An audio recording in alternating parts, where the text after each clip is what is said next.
अस्सलाम वालेकुम, आदाब, नमस्कार। परभणी न्यूज़ महानगर में आपके साथ शेख इफ्तिखार।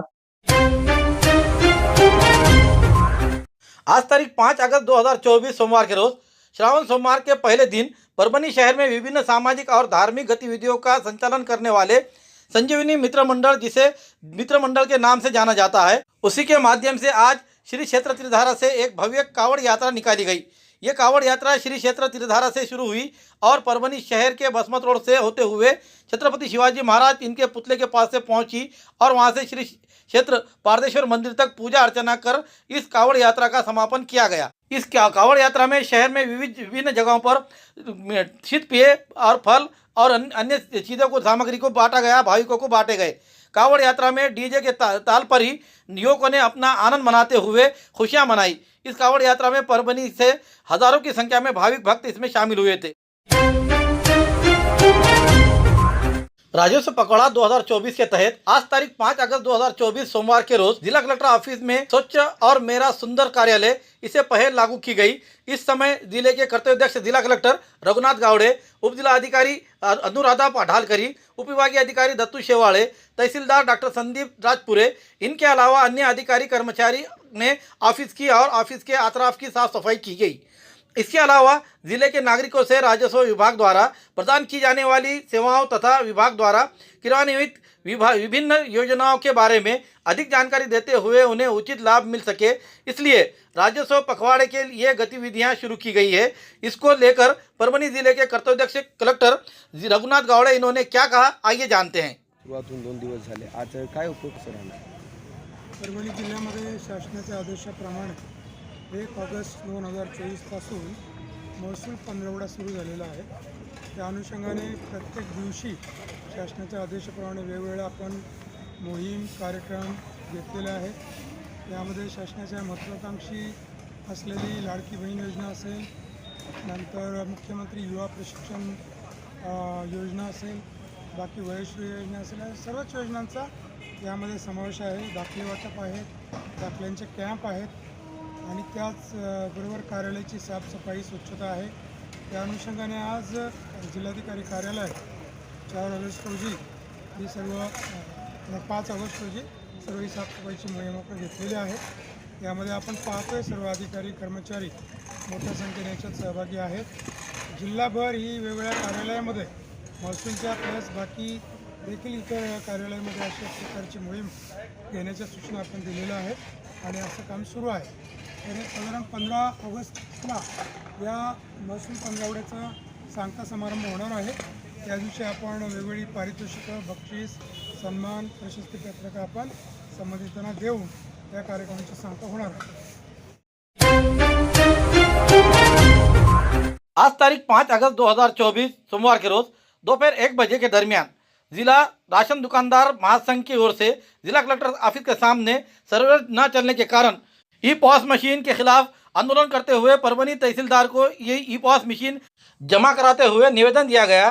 पिछले कुछ दिनों से NIC सर्वे डाउन होने के कारण ई पॉस मशीन नहीं चल रहे हैं और राशन दुकानदार के पास जो राशन कार्ड धारक है ये पूरी तरीके से परेशान करते हुए नजर आ रहे हैं। इस संदर्भ में 1 अगस्त के रोज निवेदन देने के बावजूद NIC सर्वे दुरुस्त नहीं किया जाने से आज ई पॉस मशीन यहां पर लाकर तहसीलदार को जमा किए गए और उन्हें निवेदन दिया गया। इसमें ऑनलाइन ई पॉस मशीन द्वारा जुलाई 2024 महीने में जो अनाज बांटी गई है उसके लिए मुद्दत बढ़ाई जाए, ऐसी मांग भी की गई।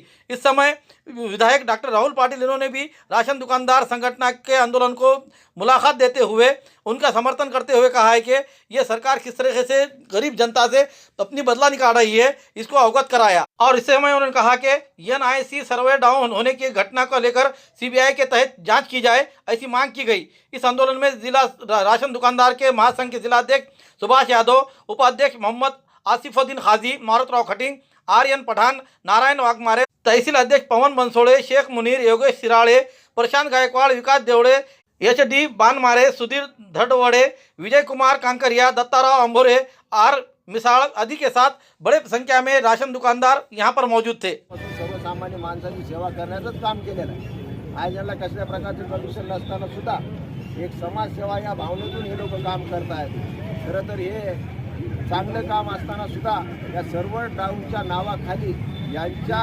डोक्यावर खापर फोडण्याचं काम जर शासन करत असेल तर या शासनाला शासन करण्याचा अधिकार नाही. आमची विनंती आहे शासनाला सुद्धा या माध्यमातून की जे मागचे 1-1.5 महिन्याचं राशन वाटप राहिलं असेल त्याला एक्सटेन्शन देण्यात यावं आणि कमीत कमी 1 महिन्याचं तरी एक्सटेन्शन याच्यामध्ये देण्यात यावं, जेणेकरून मागचं जे राहिलेलं राशन आहे ते वाटप करण्यास सोयीस्कर होईल. अशा प्रकारची आमची मागणी आहे. पण परत एकदा आमचं एवढंच म्हणणं आहे, एवढं तंत्रज्ञान विकसित झालं असताना सुद्धा हे सर्व्हर कशामुळं डाऊन करण्यात आलेलं आहे, याच्या मागचं काय राजनीती आहे, याच्या मागचं काय राजकारण आहे हे शासनानं जाहीर करावं.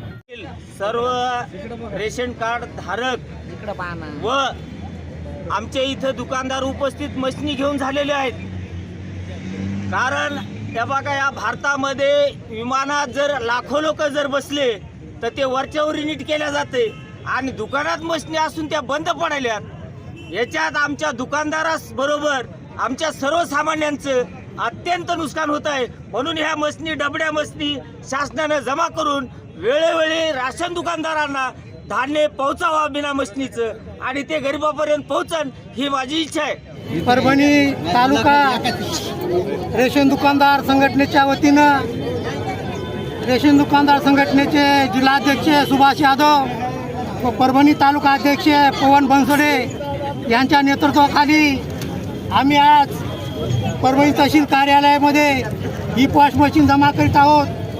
माननीय तहसीलदार साहेब यांना निवेदन देऊन ही पॉस मशीन जमा करण्याचे कारण असे की गेली 1.5 महिन्यापासून सर्व्हर कंपनीचे फार अडचणी निर्माण होत असल्यामुळं आम्हाला रेशन दुकानदार यांना शिधापत्रिका धारकामार्फत पूर्ण शिवीगाळ करण्यात येते, हुज्जत करण्यात येते की तुम्ही आम्हाला का धान्य देत नाहीत आणि वेळोवेळी हे शासनाच्या मार्फत सुद्धा या ई पॉस मशीन संदर्भात सर्व डाऊन झालेलं असल्यानं कुठल्या प्रकारे ठोस निर्णय न घेतल्यामुळं आज आम्ही तहसील कार्यालय या ठिकाणी हे सर्वच्या विरोधामध्ये मशीन आम्ही जमा करत आहोत. Under water tunnel, fish aquarium और मेला, भारत का सबसे बड़ा कार्निवल. कई मछलियों को नजदीक से देखने का सुनहरा मौका. पूरे फैमिली के साथ आइए और खिलौने का मजा उठाइए.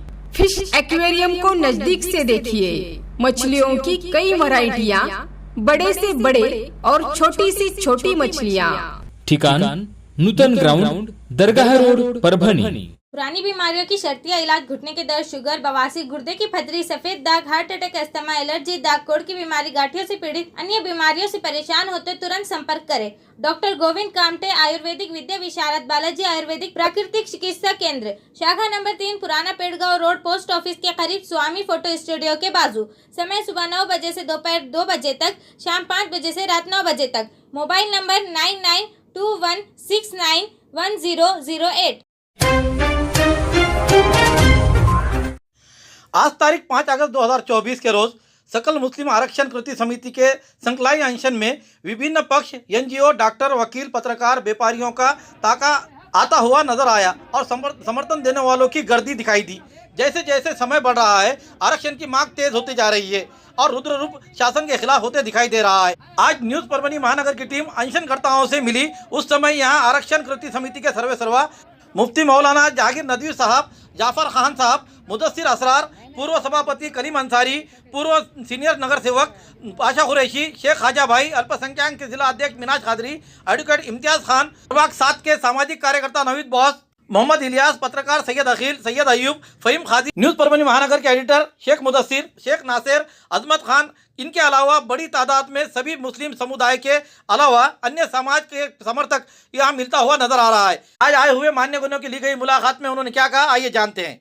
परभणी में अनशन मैदान पर संकलाई अनशन के साथ, संकलाई उपोषण के साथ आज हमारे पास यहाँ एक मिशन मुस्लिम आरक्षण के 5% आरक्षण रिजर्वेशन मिला जाए, इसके लिए यहाँ पर अनशन पे बैठे हुए आज 5 दिन हो चुके हैं. 1 अगस्त से बैठा हुआ है.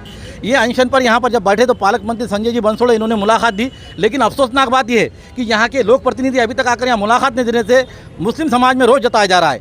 आज आए हुए यहाँ के पदाधिकारियों को और कार्यकर्ताओं से मिलते हैं और जिसके नेतृत्व में बैठे हुए यहाँ मौलाना जहांगीर नदवी साहब, उलमाओं दिन के इसमें यह नेतृत्व में मुस्लिम आरक्षण बैठा हुआ है. तो हम ये जानना चाहते हैं कि भाई किसी पक्ष एक को पक्ष क्यों या यहाँ के पदाधिकारियों को समझकर लोग ना आ रहे हैं, तो उनसे हमारी ये गुजारिश है कि हम मौलाना जाकिर नदी से ही पूछना चाहते हैं कि भाई ये एक पक्ष का आंदोलन है या फिर सर्वपक्षीय है या फिर उलमाओं की तरफ से रखा हुआ है, जो संभ्रम में हमारे यहाँ के व्यूअर्स और दर्शक है, इसके बारे में ज़रा आप खुल के बताएं।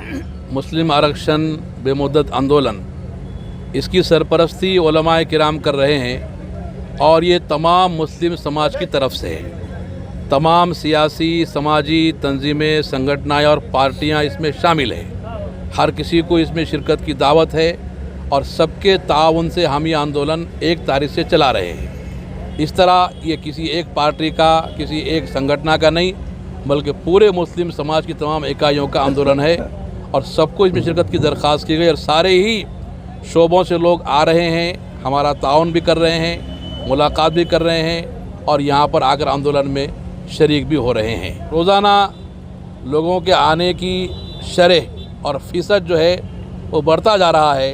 हर रोज़ लोगों के आने में इजाफ़ा हो रहा है और जैसे जैसे आंदोलन की इत्तलात पहुंचती जा रही हैं, वैसे वैसे लोगों में जो है गर्मजोशी बढ़ती जा रही है और इस तरह आने वालों की तादाद में लगातार इजाफ़ा हो रहा है। जो अपना समर्थन, यहाँ तक के दूसरे समाज और दूसरी पार्टियों के लोग भी आकर अपने समर्थन के लेटर हमको दे रहे हैं। नांदेड़ से कुछ लोग आए, परतूर से कुछ लोग आए, शहर के दूसरे समाज के भी कुछ लोग आए, जिन्होंने आकर यहाँ आकर अपने हिमायत और ताज़ और समर्थन का ऐलान इस आंदोलन को किया है। इसलिए हमारी गुजारिश तमाम ही जमातों और तमाम पार्टियों से रहेगी कि वो इस आंदोलन को किसी एक जमात का, किसी एक पार्टी का, किसी एक संगठन का न समझते हुए सबका समझें और इस तरह शरीक होकर जो है अपनी हमारी शिरकत का सबूत दें और अपनी समर्थन और तायद भी इसके साथ बढ़ाएं। मुस्लिम आरक्षण मिशन के उस पर जो है तो सत्ताधारी पक्ष के जो मुख्यमंत्री एकनाथराव शिंदे गठ के शिवसेना है,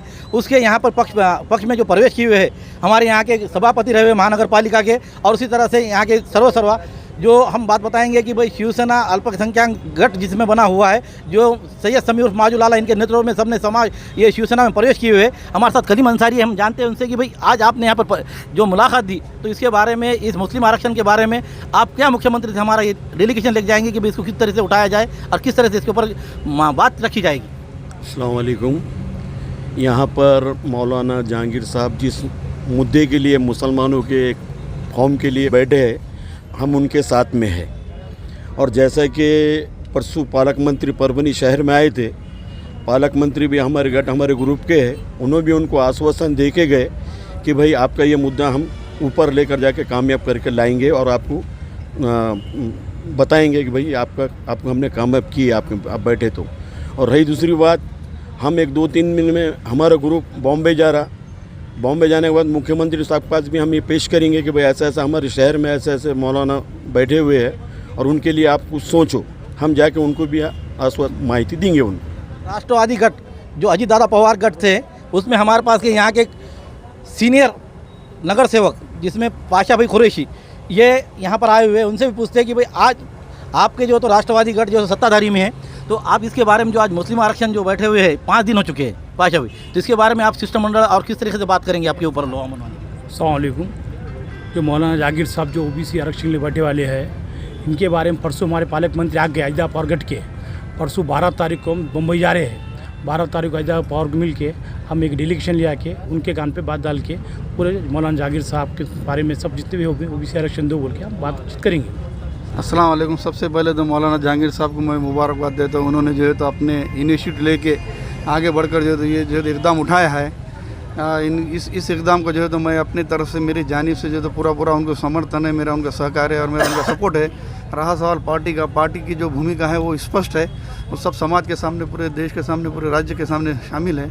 और हमारी पार्टी इसको जो है तो इसकी आइडियोलॉजी जो है वो सब लोग अच्छे तरह जानते हैं, वो जो है तो इसका पूरा समर्थन करेंगे और हम जो है तो हमारे और लोगों को जो है तो मोटिवेट करके इसके अंदर समर्थन के लिए लोगों को यहाँ पर लाएंगे। सकल मुस्लिम समाज की तरफ से 1 अगस्त से जो ये धरने आंदोलन रखा गया है, बेमुद्दत धरने आंदोलन, ये धरने आंदोलन किसी पार्टी का नहीं है, किसी संगठन का नहीं है, सकल मुस्लिम समाज के नाम पर ये धरने आंदोलन रखा गया है। यहाँ पर सभी पार्टियों के पदाधिकारी और कार्यकर्ता सिर्फ और सिर्फ मुस्लिम होने के नाते आ रहे हैं और मुस्लिम आरक्षण की बात कर रहे हैं। पार्टी बाद में है, पहले हम मुस्लिम मुस्लिम है, इसलिए हमारा फ़र्ज़ बनता है किसी भी पार्टी में रहो, बीजेपी, शिवसेना, हर बीएसपी, लेकिन मुस्लिम आरक्षण के लिए बात करना चाहिए। पहले मुस्लिम समाज है, उसके बाद पार्टी है। यहाँ पर जो हमारी ये मांगनी है, जब तक हमारी मांगनी पूरी नहीं हो जाती हमारा धरने उपोषण जो है सो जारी रहेगा। आपने बात की बीएसपी की, बीएसपी का लेटर, समर्थन लेटर और कार्यकर्ताओं का, पदाधिकारियों का लेटर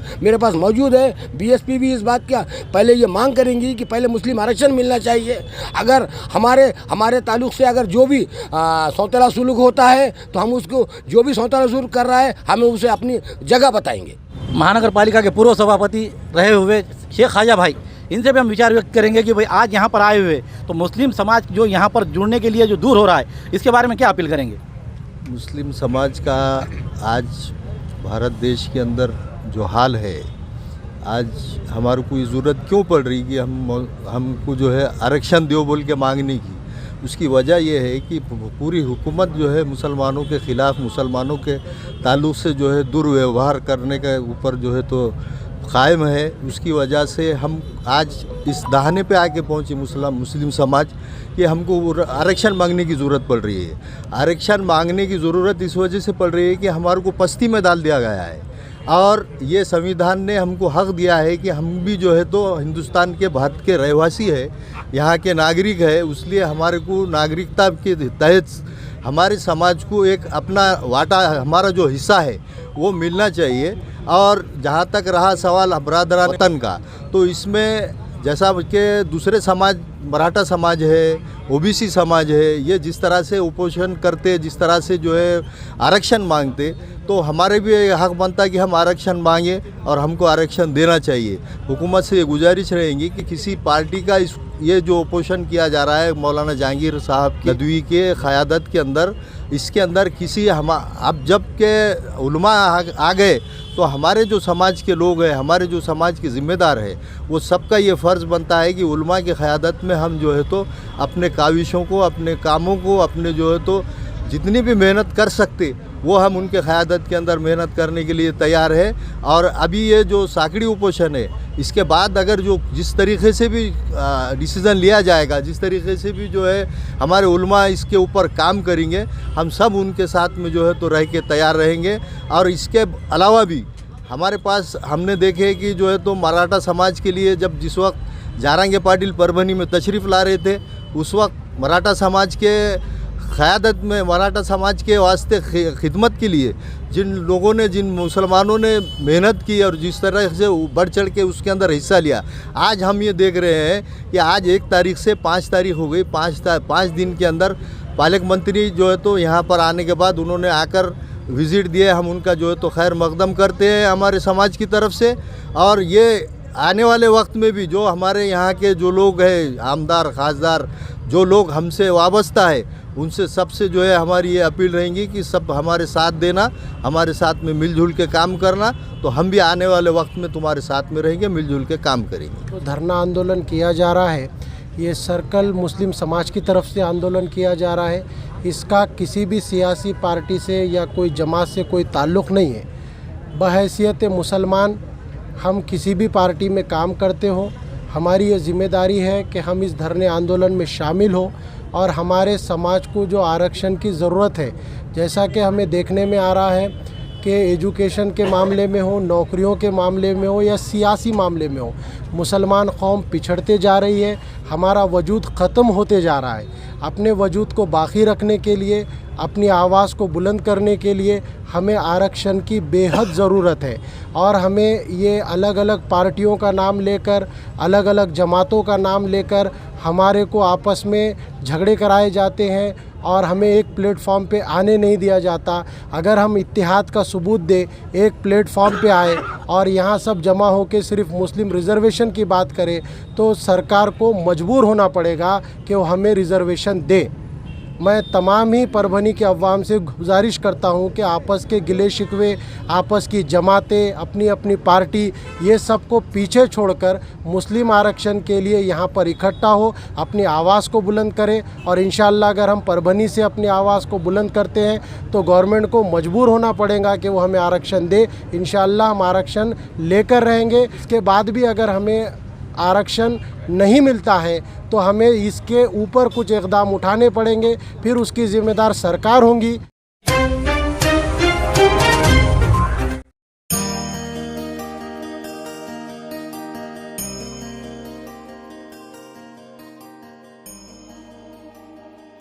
आज कामामध्ये सुकरता यावी या दृष्टीने आपण हा निर्णय केला की आपल्या जिल्ह्यामध्ये जो खनिज विकास निधी आहे त्या खनिज विकास निधीच्या माध्यमातून आपण त्यांना चांगल्या प्रकारचा अँड्रॉइड मोबाईल दिला पाहिजे।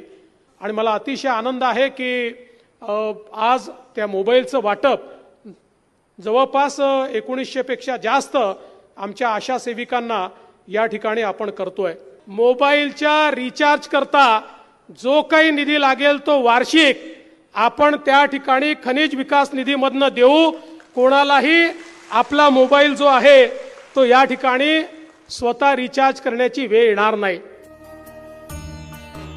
खूबसूरती का राज डॉक्टर हाशमी के पास। बालों का झड़ना, चेहरे के दाग व धब्बे, दीगर समस्याओं का इलाज हमारे पास। हमारे अपने बनाए हुए प्रोडक्ट्स 100% नेचुरल, कुदरती तौर पर इलाज बगैर किसी साइड इफेक्ट के साथ पूरी तरह से कुदरती व खालिश प्रोडक्ट्स आपके सामने बनाए जाएंगे। हमारे खुद के बनाए हुए प्रोडक्ट शिकाकाई, रीठा, आंवला, मेथी, गुड़हल के फूल, भिंगराज, एलोवेरा के जरिए हर्बल ऑयल वो हर्बल शैम्पू बालों का झड़ना व डैंड्रफ को खत्म करने के साथ सर की खुजली को खत्म करे। पतले बालों का इलाज फायदेमंद है, साथ ही बालों को लंबा, घना और खूबसूरत बनाए। चेहरे के दाग धब्बे, कील, मुहासे, रूखी त्वचा वो चेहरे की झुर्रियां खत्म करे, साथ ही चेहरे को खूबसूरत बनाता है। खूबसूरती का राज डॉक्टर हाशमी के पास। हमारे पास ऑयल मशीन है जिससे हम आपकी लाए गए खोपरा, कलौंजी, बादाम व अन्य सामग्री का तेल निकाल कर देंगे आपके सामने। एड्रेस डॉक्टर हाशमी मिनाज, खान साहब बिल्डिंग के पीछे, दरगाह रोड, परभनी। 8421522947 8669131304। मिलने का समय सुबह 9 बजे से दोपहर 2 बजे तक और शाम 5 बजे से रात 9 बजे तक। हाल ही में एनसीपी के प्रदेश उपाध्यक्ष चुने गए भीमराव हत्तियांबिरे को परभनी जिले के एनसीपी सामाजिक न्याय विभाग की ओर से सम्मानित किया गया। आज तारीख 5 अगस्त 2024 सोमवार के रोज भीमराव हत्तियांबिरे इन्हें राष्ट्रवादी कांग्रेस के प्रदेश उपाध्यक्ष चुने जाने पर परभनी शहर के बसमत रोड स्थित राष्ट्रवादी कांग्रेस के शरद पवार समूह कार्यालय में अभिनंदन किया गया। इस अवसर पर सामाजिक न्याय विभाग के प्रदेश महासचिव तुप सिमिंद्रे, पूर्व जिला परिषद सभापति रामराव उबाळे, शेषराव जल्लारे, जगताप, जिला उपाध्यक्ष माधव कनकुटे, मिलिंद सावंत, गोविंद यादव, अविनाश मालसिमिंदर और परभनी और हिंगोली स्थित संबोधि अकादमी के सभी पदाधिकारी कार्यकर्ता बड़ी संख्या में हाजिर थे। इस समय भीमराव हत्तियांबिरे इन्होंने इस सत्कार को जवाब देते हुए क्या कहा, आइए जानते हैं। माझी महाराष्ट्रभरातील तमाम आंबेडकरी जनतेला विनंती आहे की गेली 10 वर्षापासून राज्यात आणि देशात पण मधले 2 वर्ष महाविकास आघाडीचे सोडले तर राज्यामध्ये 8 वर्ष महायुतीच्या देशामध्ये सरकार आहे। जाती जातीमध्ये भांडणं लावण्याचं काम केलं जात आहे। हे जर थांबवायचं असेल तर या राज्यामध्ये शरदचंद्रजी पवार साहेबांसारख्या नेत्यासोबत समाजाने राहिलं पाहिजे। आणि महाराष्ट्रभरातल्या सगळ्या आंबेडकरी जनतेला मला विनंती करायची आहे की अनेक आपल्या समाजाच्या नेत्याला आपण मोठं केलेलं आहे आणि ते नेते आज कोणाच्या तरी जातीवादी पक्षाच्या दावणीला बांधलेले आहेत किंवा त्यांना मदत करण्याचं काम करत आहेत। पण संविधान वाचवण्यासाठी फुलेशाह आंबेडकरी विचारधारा जिवंत ठेवण्यासाठी आदरणीय शरदचंद्रजी पवार काम करत आहेत। प्रदेशाध्यक्ष जयंत पाटील साहेब त्यांच्या पावलावर पाऊल ठेवून काम करत आहेत। या दोघांना आपण ताकद द्यावी, शक्ती द्यावी आणि जात्यंत असलेलं महायुतीचं सरकार येत्या निवडणुकीमध्ये घरी बसवावं अशा पद्धतीची विनंती करण्याचं काम मी करत आहे आणि राज्यभर त्यासाठी फिरणार आहे। कार्यकर्ता मोठा झाला तर पक्ष मोठा होतो, त्यामुळे कार्यकर्त्याला सुरुवातीच्या काळामध्ये पक्षाचं पद देऊन बळ देणे आणि सत्ता आल्यावर सत्तेचा वाटा कार्यकर्त्याला पक्षामध्ये जे जे काम करण्यात इच्छुक आहेत त्या सगळ्या चांगल्या निवडून आपण सगळ्याला पदावर संधी देऊ आणि भविष्यामध्ये सरकार आल्यावर हे सगळे कार्यकर्ते आहेत त्या कार्यकर्त्यांना विविध कमिट्यावर, विविध पातळीवर, विविध कशा पद्धतीने मदत करता येईल त्याच्यासाठी नियोजन करू। शेवटी सत्ता आली की अनेक पदं, अनेक दालनं खुले होतात आणि ते दालनं आपल्या कार्यकर्त्यासाठी नेहमी उघडी राहतील, त्यांना मदत करण्यासाठी। विभिन्न मांगों को लेकर वेटनरी कॉलेज के छात्र अनिश्चितकालीन हड़ताल पर। आज तारीख 5 अगस्त 2024 सोमवार के रोज परभनी के वसंतराव नाइक मराठवाड़ा कृषि विश्वविद्यालय के पशु चिकित्सा कॉलेज के छात्रों ने राज्य सरकार के खिलाफ विरोध प्रदर्शन किया है। पिछले 5 दिनों से पशु चिकित्सा कॉलेज के छात्र मापसू अधिनियम के तहत सरकारी निजी कॉलेज के खिलाफ विरोध प्रदर्शन कर रहे हैं। आंदोलनकारी छात्रों ने मीडिया से बात करते हुए कहा कि राज्य सरकार ने राज्य में पशु चिकित्सा महाविद्यालय सहित अन्य निजी पशु चिकित्सा महाविद्यालयों को मंजूरी दे दी है।